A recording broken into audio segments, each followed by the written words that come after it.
Olá, bom dia a todos. Vamos dar início aqui à sessão da SPR-TV no módulo de mama e vamos falar sobre a experiência de radiologistas brasileiros nos Estados Unidos, desafios e oportunidades.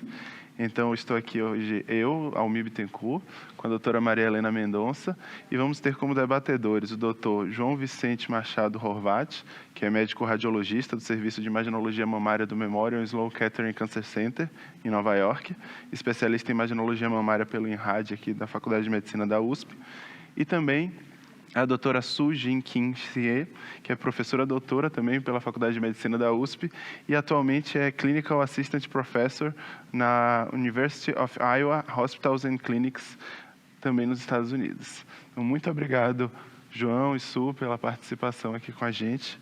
E, para começar, eu queria que vocês falassem um pouquinho da experiência de vocês e, assim, quais as principais diferenças da prática da radiologia mamária, né, que vocês já observam, assim, de cara, entre aqui no Brasil e nos Estados Unidos. Volta aqui, corrigimos uns probleminhas técnicos. João, por favor, pode continuar. Então, a grande diferença que a gente primeiro nota na prática da radiologia mamária lá é uma maior autonomia do médico radiologista em conduzir os seus casos. Então, a paciente chega para fazer um exame de mamografia, quando o radiologista decide que existe uma lesão e é necessário, por exemplo, fazer avaliações adicionais, ultrassom ou até uma ressonância magnética, o radiologista pode já indicar esse exame e o paciente já vai ser encaminhado diretamente para fazer o exame adicional. E caso se comprove que existe realmente uma lesão suspeita, o próprio radiologista pode encaminhar essa paciente para fazer uma biópsia até mesmo no mesmo dia. Então, essa maior autonomia é muito clara na prática clínica nossa lá nos Estados Unidos. A outra grande diferença é a presença do sonographer, né? Então, lá existe o ultrassonografista, que seria o equivalente a um tecnólogo em ultrassonografia, e esses indivíduos que são altamente treinados para fazer o exame de ultrassonografia das mamas, eles fazem a grande maioria dos exames de screening. Os exames diagnósticos é um pouquinho diferente, então, primeiro, o tecnólogo vai fazer o exame, se tiver alguma lesão, ele vai documentar, medir essa lesão, e posteriormente o médico radiologista, ele vai entrar na sala e ele vai escanear novamente aquela área, vai avaliar novamente a lesão e para finalmente emitir o seu relatório. Então, são as grandes diferenças, eu acho, na prática clínica lá e daqui, tanto nessa possibilidade de fazer as biópsias sem precisar da requisição, da concordância do médico solicitante, e também da presença do tecnólogo em ultrassonografia. Isso é uma diferença grande mesmo, né? Que você não precisa ficar dependendo do paciente, vem fazer a mamografia, volta no médico, pede ultrassom, volta, faz ultrassom, a gente de raso, volta no médico, vai fazer a biópsia, acaba acelerando, né? Muitas vezes, por questões do plano de saúde, a gente precisa que o médico solicitante até emita um pedido. Mas isso é feito já de forma mais automática e sem muitos questionamentos. Então, a gente tem a liberdade de conduzir os casos. Agora, com liberdade e autonomia também vem mais responsabilidades. Sim. Então, a gente conversa muito mais com o paciente. A cada ponto do atendimento, a gente precisa explicar, olha, a senhora fez uma mamografia, existe uma lesão nessa mama, a gente precisa fazer um ultrassom. Depois de realizar o ultrassom, olha, existe uma lesão suspeita, a gente vai precisar fazer uma biópsia, nós explicamos o procedimento, garantimos que a paciente agende esse procedimento, enfim, e também comunicamos posteriormente ao médico solicitante, informando os achados, o que aconteceu e como a paciente está sendo manejada. É uma coisa interessante também, né? Esse contato maior com o paciente, né? Muito maior. Su, fala pra gente da sua experiência aí também. Obrigado. Bom dia a todos. Agradeço ali a comissão organizadora, né, por esse bate-papo. E eu acho que eu perdi o comecinho, né? O João já estava conversando ali, falando a respeito da prática dele. E muitas das coisas que ele falou é a minha prática atual também, né? A gente costuma... Eu estou num ambiente universitário, né? E essa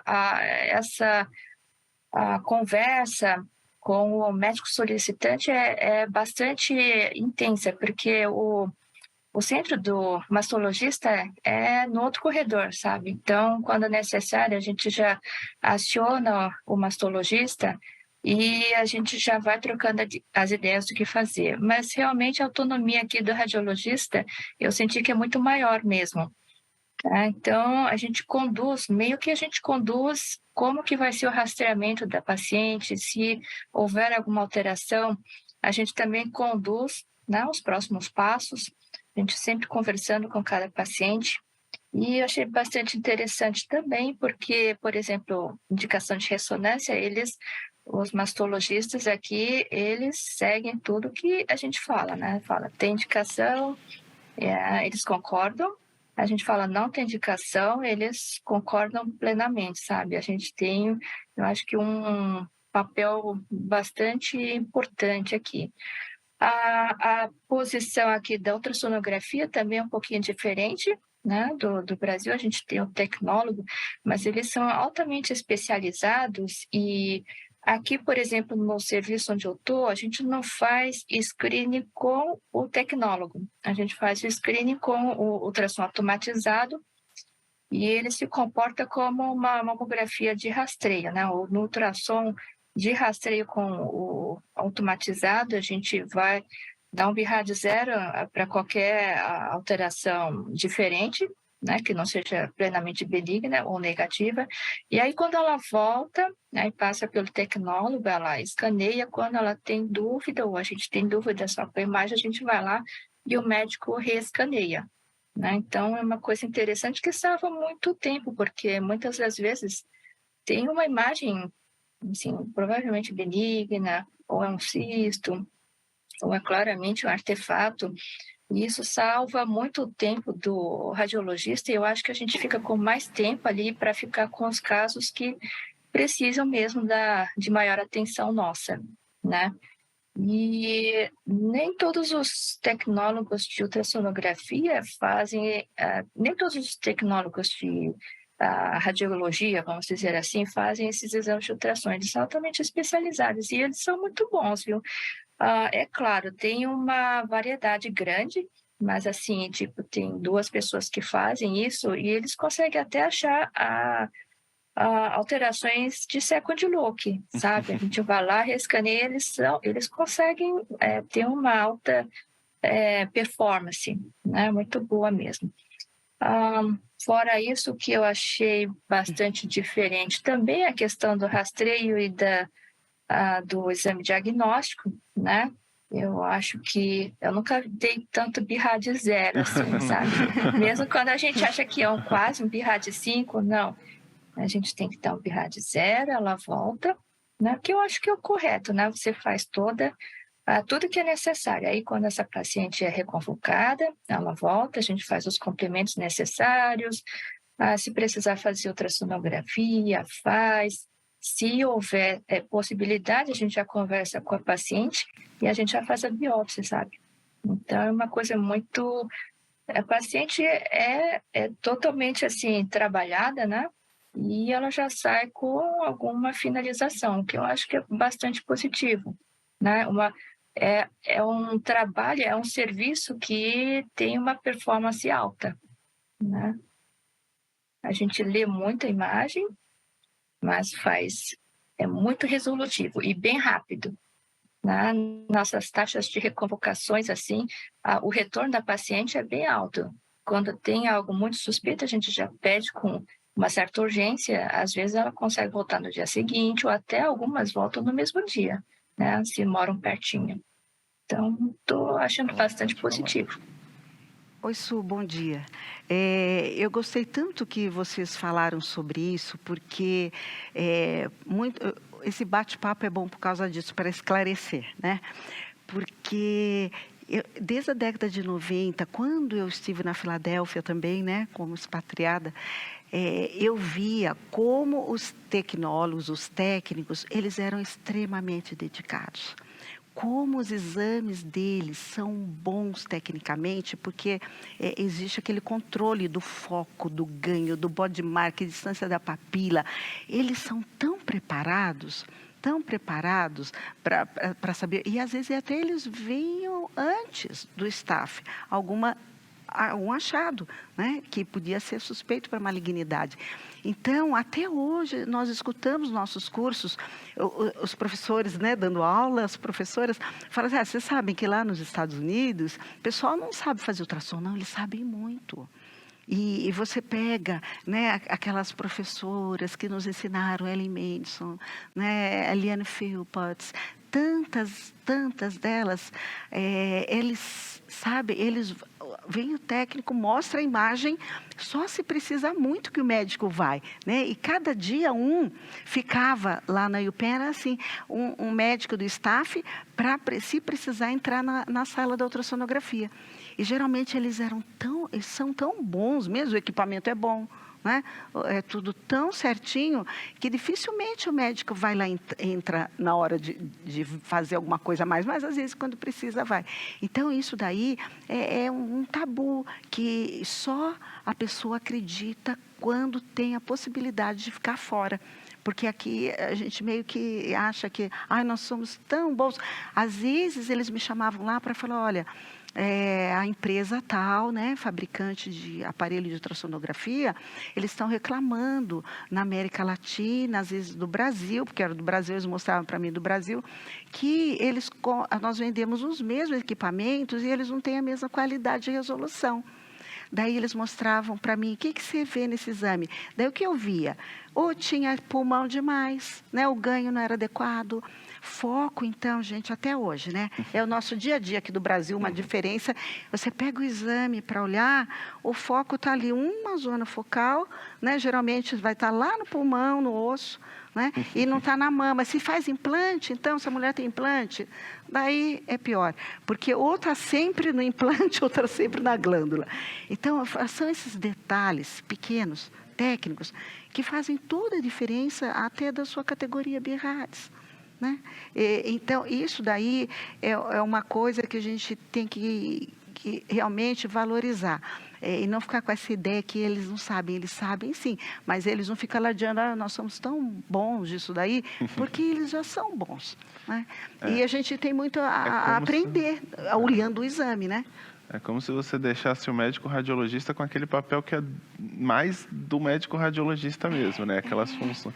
Uma coisa que até perguntar para vocês, mas uma coisa que eu observo, que aqui no Brasil a gente está acostumado a fazer 1000 coisas ao mesmo tempo, né? Muitas vezes a gente está lá na mamografia, a gente vai no ultrassom, a gente faz uma biópsia, a gente vê uma ressonância, aí é mais separado, né? Geralmente, não sei como é a sua rotina isso.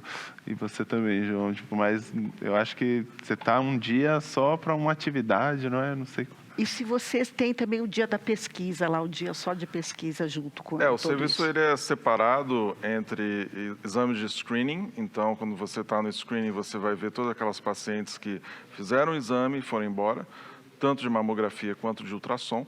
E caso tenha algum achado, mesmo no ultrassom, as pacientes vão receber um BIRADS 0 e vão ser reconvocadas. A gente não está autorizado a dar nem BIRADS 3, nem BIRADS 4 para nenhuma lesão vista no screening. Então, o paciente sempre é reconvocado, sempre avaliado, ver se tem alguma lesão adicional, enfim.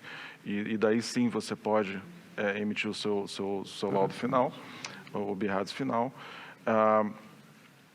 Há dias que você está na parte diagnóstica, então são pacientes que ou tiveram um achado nos exames de screening, ou que tem algum sintoma, tem algum nódulo palpável, ou que estão seguindo alguma lesão, as pacientes vão diretamente para o exame de diagnóstico.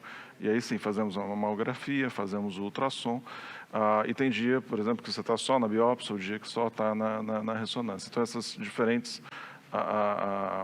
rotations, né, que a gente chama, dependendo do dia. E muitos hospitais universitários, instituições universitárias dão um dia de pesquisa, não todos.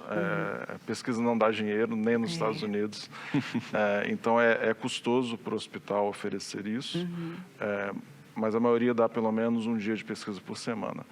Mas não todos, não todos. Pesquisa ou ensino também, né? Pesquisa administrativo, então várias pessoas têm papéis administrativos dentro do serviço, mesmo você não sendo o chefe do serviço, existem papéis mais específicos que cada um acaba desempenhando dentro do seu serviço, comitês, comissões, enfim.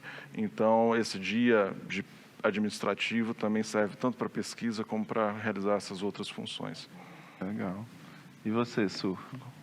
Então, o serviço onde eu estou, ele é pequeno, tá? Mas ele está crescendo comparado com a memória, que quando eu passei lá, eu acho que só tinha 4 médicos da mama. Aqui, agora, imagino que tenha muito mais. Onde eu estou agora, nós estamos em 3,5, sabe? Aí, o que acontece? Mas, assim, altamente produtivo. E, como o João falou, a gente tem uma distribuição. Quem lê os screenings, né, a gente faz as biópsias também, geralmente a gente faz algumas quando necessário de manhã, mas geralmente a gente deixa às tardes para fazer as biópsias, e durante o dia, entre esses exames de biópsia, a gente vai lendo os screenings e as ressonâncias, e a outra pessoa fica ali só nos diagnósticos, sabe? Porque geralmente são exames mais complexos e às vezes a gente fica um tempão, né? Sabe? Quando tem várias alterações bilaterais, a gente precisa, né, ficar um tempo ali com a paciente ali até a resolução. Então, a outra pessoa fica mais vendo essa parte. Nós temos ainda uma parte assim de rever exames externos, que como é um hospital universitário de referência, às vezes, muitas pacientes recém-diagnosticadas entram no sistema e eles pedem para rever os exames anteriores, sabe? Essa parte também pode ser bastante... tomar muito tempo nosso, e a gente acaba dividindo essa parte aí também entre as duas pessoas que estão.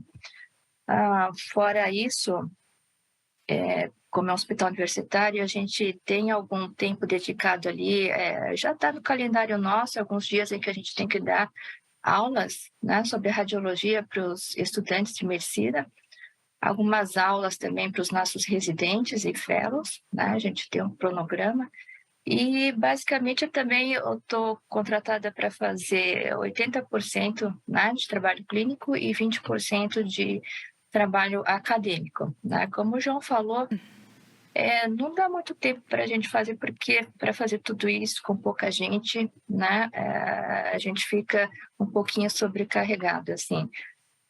Mas, basicamente, pesquisa em termos não dá dinheiro. Se você consegue um grant, por exemplo, né, às vezes existem pessoas assim aqui na universidade que eles me contam que às vezes dá para fazer só pesquisa, muito diferente da nossa realidade no Brasil, né, acredito. Mas existem na universidade pessoas que só fazem pesquisa, são contratadas só para isso, e principalmente se eles conseguem aqueles grants, acho que eles conseguem sobreviver só com isso. Só pegando um ganchinho que a Su mencionou, né, a revisão de exames externos, né, o second opinion e os foreign reads, que a gente chama, todo paciente que vai ser tratado no nosso hospital, ele precisa ter todos os seus exames externos revisados pela gente. Então, todos os exames nos últimos 6 meses são revisados. Se o médico radiologista acha que tem algum achado adicional, precisa fazer uma magnificação, precisa fazer uma ressonância, enfim, tudo isso é avaliado antes do paciente começar a ser tratado no nosso hospital. Isso já é muito bem estabelecido, não só no Memório, mas em várias instituições, principalmente instituições terceirizadas, centros de câncer, de realizar essa revisão de exames externos. Isso é pago pelo convênio? Isso é pago, isso é cobrado, é um trabalho médico e já é muito bem estabelecido. Então, toda vez que o paciente quer ser tratado numa outra instituição, a própria instituição de origem já emite todos os relatórios, já dá os CDs com as imagens, e isso é submetido para ser incorporado ao sistema do nosso hospital. E isso também, aproveitando, né, eu acho que isso daí é um desenvolvimento humano, de amadurecimento, porque a gente gasta realmente bastante tempo, é muito mais difícil, às vezes, rever um exame do que fazer um exame. Mas aqui no nosso meio, que eu sinto que tem uma cultura, se a pessoa chega num serviço, eles desconsideram o exame, isso daí eu passo com dor no coração, faço aquela ressonância maravilhosa, daí ela chega no serviço, né, em São Paulo, fala, tem que repetir tudo. E que eu vejo algumas pacientes daqui, que já foram para o Memório tratar, eles revêm e vem escrito um laudo, olha, olhamos as imagens, o laudo está em português, não está em inglês, mas não tem nada a mais que eu possa repetir esse exame, que eu vou ajudar. Então, esse exame foi aceito aqui, né, depois de uma revisão. E talvez o fato de ter esse honorário, né, para essa revisão, que é uma coisa que precisa entrar, né, de alguma forma, ia salvar o paciente de sofrimento, porque às vezes o paciente já sabe que, principalmente para aquele paciente que tem recurso financeiro, que se ele quiser, por acaso, ir em outro médico, ele vai ter que repetir tudo de novo. Então, isso daí eu acho que é uma coisa que eu admiro muito, porque eu acho que eu devo muito ao Brasil pelas 2 pós-graduações que eu fiz aqui, né, na escola pública. Então, eu tenho esse que dá o give back para a sociedade, isso daí eu não esqueço nem um dia. Mas a gente precisava evoluir nisso daí, né? Porque é muito justo, porque a gente gasta muito tempo nisso para ajudar o paciente. A gente acaba fazendo uma coisa informal, né? A gente já tentou instituir isso na minha instituição aqui, mas tem esse problema, o convênio não paga. Aí muitas vezes o médico acaba pedindo para repetir os exames todos, o convênio paga, repetir os exames e não paga. Também a tem revisão. dificuldade do paciente conseguir os CDs, conseguir as imagens para ser submetido. Tem uma certa moda de não ter mais imagem, mas às vezes tem que ter imagem, né? Às vezes eu caso tem pão lá no relatório, fala vide, imagem tal, série tal, imagem tal. Porque eu sei que às vezes eu vejo uma coisa que não vai ser possível, não especialista, e até às vezes o especialista achar o que eu estou olhando, onde eu estou olhando. Daí você tem um trabalho extra para tentar dar um retorno melhor para o paciente, que é o resultado final, que é o que a gente mais quer, né? Que dê tudo certo. Mas nós somos aqui muito penalizados, acho, nessa parte, né? De você poder rever e aceitar. Falar, não, vou aceitar o exame do outro hospital, né? E isso daí a gente não costuma ter aqui no Brasil, né? É uma pena. E como a doutora Maria Helena falou, desculpa, é que realmente eu acho que demora mais para a gente rever exames externos, né, do que aqueles que a gente vê no próprio serviço, né? E uma responsabilidade, né? Porque você vai ter que escrever a sua opinião, né, em cima daquilo que você viu. E aí nos Estados Unidos, que a gente sente que a mulher, ela quer, se ela fez o screening, ela quer no mesmo dia resolver tudo, ela quer já fazer, ela não quer ficar esperando, né, rezar um pouquinho antes, tá? Ela quer resolver na hora. Então, isso também é uma diferença, né, de sociedade, né, que a gente tem, aí é bem mais rápido. E é por isso que tem os Estados Unidos a curva de mortalidade que tem. A curva, né, aumenta o número de casos de câncer de mama, reduz a mortalidade. Né? Por quê? Porque vocês estão conseguindo fazer um trabalho que a gente aqui luta para fazer. Só que aqui a nossa curva é assim, até antes da eleição. Depois da eleição achatou um pouquinho. Mas são os dados nossos, nacionais. Né? Então, nós temos bastante trabalho. E é gostoso ver que vocês estão indo lá ver isso. Porque daí eu posso compartilhar essa angústia, essa aflição de querer fazer a coisa direito aqui. Igual, por exemplo, aqui a gente tem dificuldade para marcar a lesão palpável. E daí eu ia perguntar, vocês têm aquele pessoal que chama de navigator para falar com o técnico, quando o técnico falar, eu não vou marcar a lesão palpável? Aqui, quando eu peço, se tiver 7 técnicas, pelo menos 2 vão fazer uma reclamação na minha chefia. Sabe? Falar assim, doutora Marilena, quer que a gente marca lá. E eu não vou marcar, porque faz mais de 20 anos que eu não marco. Então, se vocês têm alguém que faz essa ponte, ou se você mesmo pode ir lá e falar com a técnica da mamografia, por exemplo, que você gostaria que marcasse lesão de pele, marcasse nódulos palpáveis.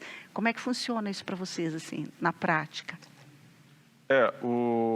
Todo paciente que é visto por um médico ou uma enfermeira e vai fazer o seu exame no mesmo dia, o próprio médico, a própria enfermeira já marca a lesão. Então, ela já delineia aquela lesão.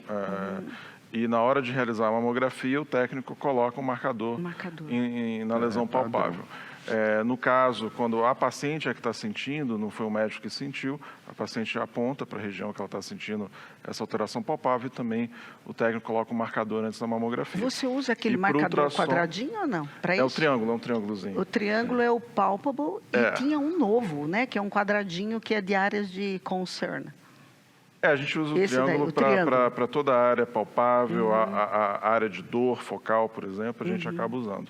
Tá. E para lesões de pele, como a gente já migrou totalmente para a tomossíntese, a gente não põe marcador Não põe em pele. mais. A gente se baseia nos cortes de tomossíntese. Que bom. Uma coisa. Aqui também nunca precisei pedir para nenhuma técnica colocar a marcação nas alterações palpáveis, porque elas já fazem isso automaticamente, né? A gente usa o marcador triangular para alteração palpável, o BB é para área de dor, né? Eventualmente, quando tem alguma lesão cutânea, às vezes a gente coloca ainda aquele marcador circular, mas como o João mencionou, não está tendo mais dificuldade para saber que é cutânea, porque todas as nossas, acho que 99% a gente está fazendo com tomossíntese. Então, não há necessidade ali para o marcador cutâneo.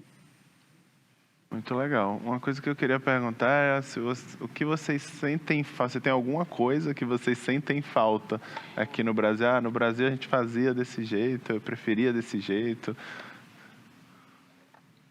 Olha, eu fiquei bastante feliz quando eu vim para cá, porque eu senti que eu estava fazendo, assim, tecnicamente, tudo que eu fazia no Brasil, eu estou fazendo aqui, ou seja, a gente não faz nada de diferente do médico americano, né? Da parte assim médica, né? A única diferença realmente é essa parte logística, administrativa, talvez alguns recursos a mais, né? Mas às vezes eu sinto que porque como a gente mencionou no ultrassom, a técnica faz focado, né? Como se fosse tudo ultrassom dirigido diagnóstico. Mas eu sinto, às vezes, uma falta sabe quando a gente ia fazer nós mesmos esse exame? Sabe quando a gente tem aquele achado adicional que não estava lá?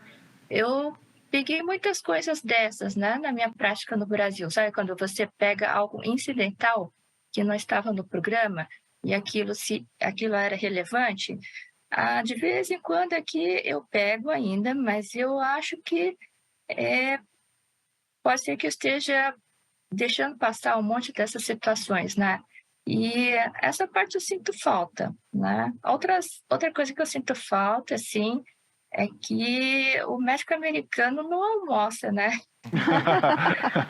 Não, eles preferem ir direto, comem alguma coisinha, trabalhando para poder sair mais cedo. Não sair mais cedo é legal, é interessante, sobra mais tempo para você. Mas eu acho que é isso, é aquele prazer de achar algo incidental que ninguém nunca suspeitava no ultrassom. E talvez um horário de almoço mais tranquilo, um cafezinho com pão de queijo. Basicamente é isso. Eu acho que existe esse foco na produtividade nos Estados Unidos. Então, realmente, esses intervalos na hora do almoço, vai tomar um café no meio da tarde, isso é bem mais limitado. A produtividade é muito alta. E também a presença do tecnólogo em ultrassonografia faz essa produtividade ser maior. Você consegue, no meu serviço eu tenho 10 tecnólogos, por exemplo, trabalhando ao mesmo tempo, enquanto você está lá laudando os exames, então a produtividade ela é muito alta. Por outro lado, a gente não tem esses pequenos achados, né? Era tão bom achar aquelas lesões de 3 milímetros que não apareciam na mamografia, mas isso acaba a gente não tendo esse prazer, né, lá nos Estados Unidos, porque é o ultrassonografista que acaba fazendo os exames de screening. Quando a gente entra na sala, é mais o exame diagnóstico, é direcionado para aquele achado, para aquela área específica da mama. Mas, por outro lado, também deve melhorar a produtividade, né? Porque tem Sim. também todas aquelas áreas que a gente fica olhando lá um tempão, será que é, será que não é? Aí já facilita por um lado. E eu fico imaginando, Su, se você muda de um prédio para outro, você fica sempre no mesmo. Porque eu, né, na minha carreira sênior de radiologista, eu nunca consegui ficar em 2 ou 3 lugares, porque eu tinha que focar naquele um que eu estava, né? E o máximo foi em 2, no hospital, na pós-graduação, assim. Eu acho que isso daí ajuda muito, principalmente em cidades grandes, com, né, um tempo que a gente perde de trânsito, né? Então, vocês conseguem falar assim, eu trabalho aqui, e você realmente trabalha aqui, sem chegar só no dia do curso, você fala, não, eu trabalho aqui, mas aí, mas eu trabalho aqui, eu trabalho ali. Isso daí não faz uma diferença, não te dá uma paz profissional? O que você acha disso? Ou você tem que ir para outro prédio, como é que é? Olha, no Brasil, por exemplo, só na HC eu tinha vários prédios para ir, né? Exato. Né? Aqui eu fico no hospital, né? Fico baseada ali.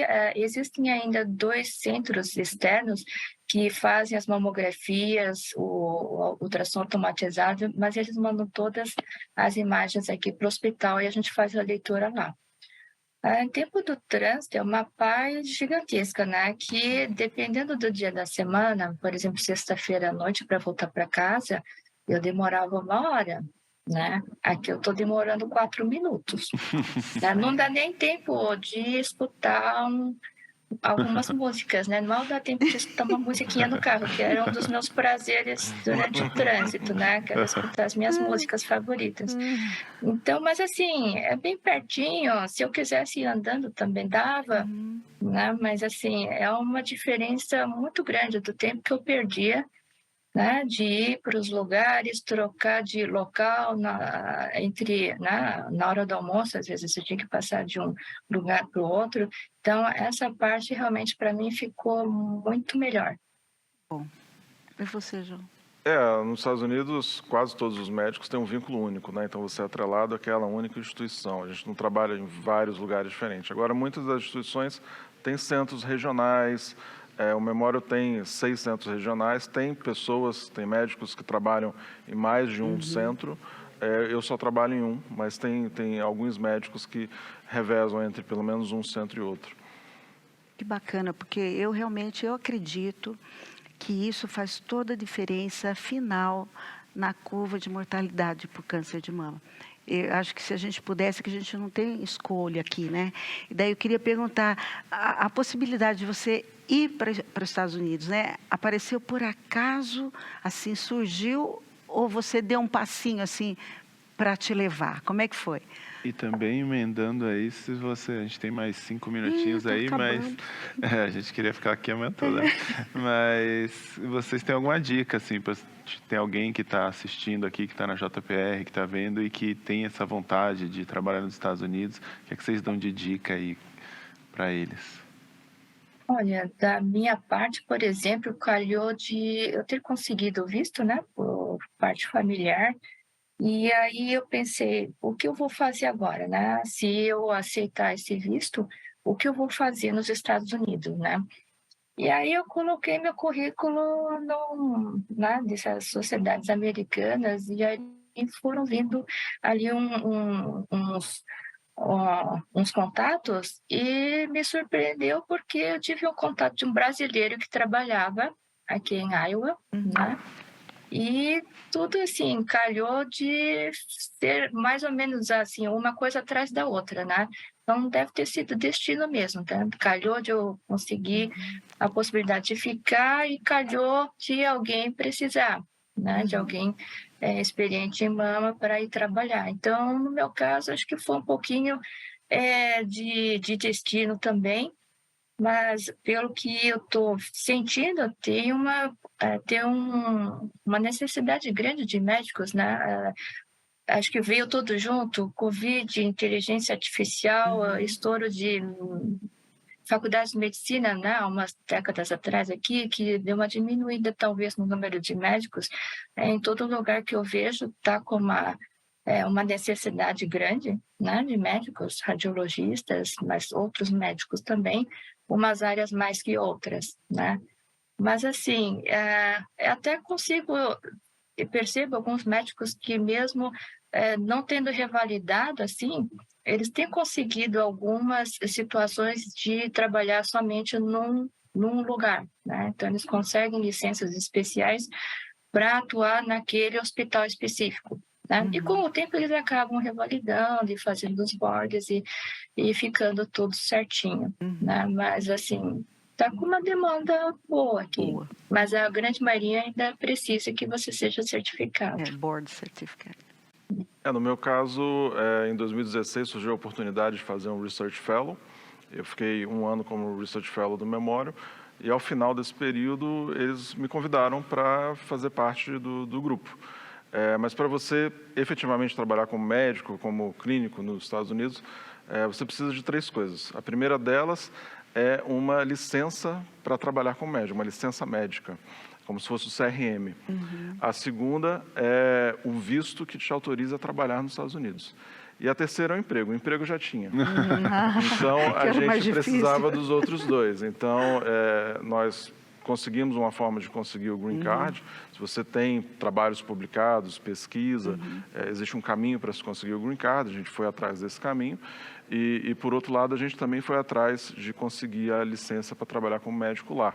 A licença lá, ela é por estado, então cada estado tem a sua regra. Tem estado que é muito mais difícil um médico estrangeiro conseguir uma licença para trabalhar. Tem outros que é um pouquinho mais fácil.